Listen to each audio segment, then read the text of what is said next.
Сәлеметсіздер ме балалар? Бүгінгі сабаққа қош келдіңіздер. Бүгін біз сіздермен 44-ші сабақ төрт түлігі елімнің тақырыбын өтетін боламыз.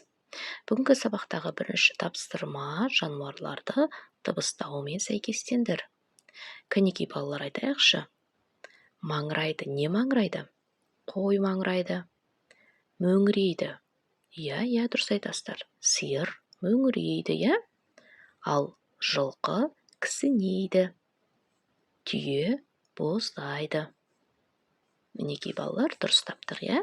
Олай болса, осы төлдердің дыбыстауымен сәйкестендіріп жазып қояйық. Келесі екінші тапсырмаға назар аударыңыздар. Түсініп оқы. Жер иісі. Қызыл сиырды жүк мәшинесіне салып алды. Жануар мәшиненің үстінде теңселіп, қорасын қимағандай мөңіреп бара жатты. Бипанға қызыл сиыр жұлқынып, қарғып кеткісі келгендей болып көрінді.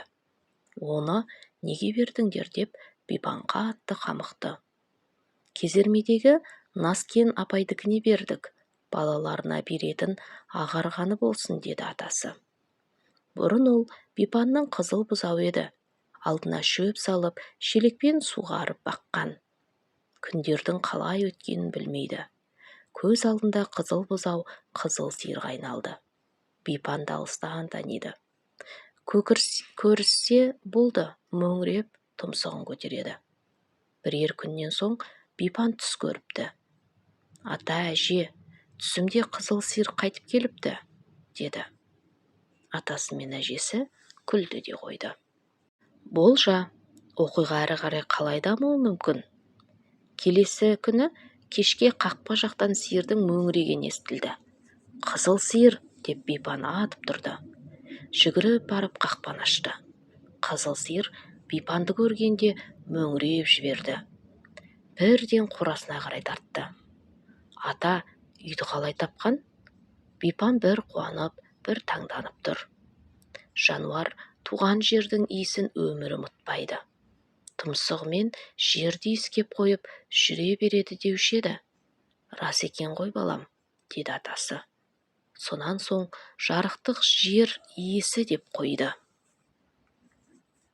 Бипан таң қалды.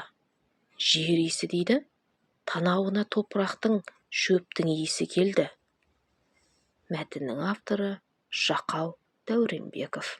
Мәтіндегі қамықты деген сөз қиналды, уайымдады деген мағынаны береді, ал ағарған деген сүт деген мағынада. Үшінші тапсырма қызыл сиырдың мінезіндегі өзгерістерді тауып оқы. Балалар, бірінші қимастық сезімі.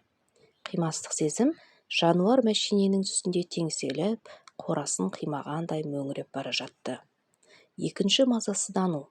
Мазасыздану мәшиненің үстінде ары-бері теңселіп, мазасызданып тұрды. Үшінші сағыныш сезімі. Сағыныш сезімі Бипанды көргенде бірден мөңіреп жібереді, иә? Бағала. Төртінші тапсырма. Оқиғаның осылай аяқталуы саған ұнай ма? Балалар, оқиғаның бұлай аяқталуы маған екі түрлі ой салып отыр. Біріншісі, Наскен апайдың балалары ағарған іше алмай қалады деген өкініш болса, екіншісі, қызыл сиырдың Бипанға қайтып келуі маған ұнап отыр. Яғни бұл оқиғада қуаныш та, өкініш те бар. Келесі тапсырма.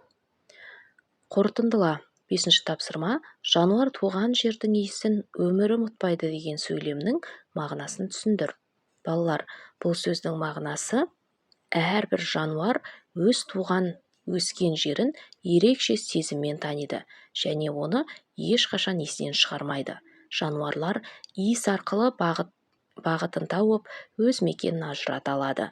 Сондықтан олар алыстап кетсе де, туған жеріне қайта оралуға ұмтылады. Бұл сөз туған жердің қадірі мен оған деген табиғи байланысты білдіреді. Үй тапсырмасы. Үй жануарларының ерекшеліктері туралы әңгімелеуге дайындал.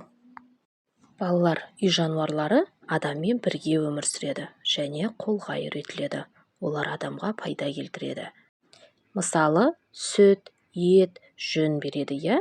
үй жануарлары күтімді қажет етеді және иесіне үйренгіш болады. Осымен балалар, біздің бүгінгі сабағымыз аяқталды.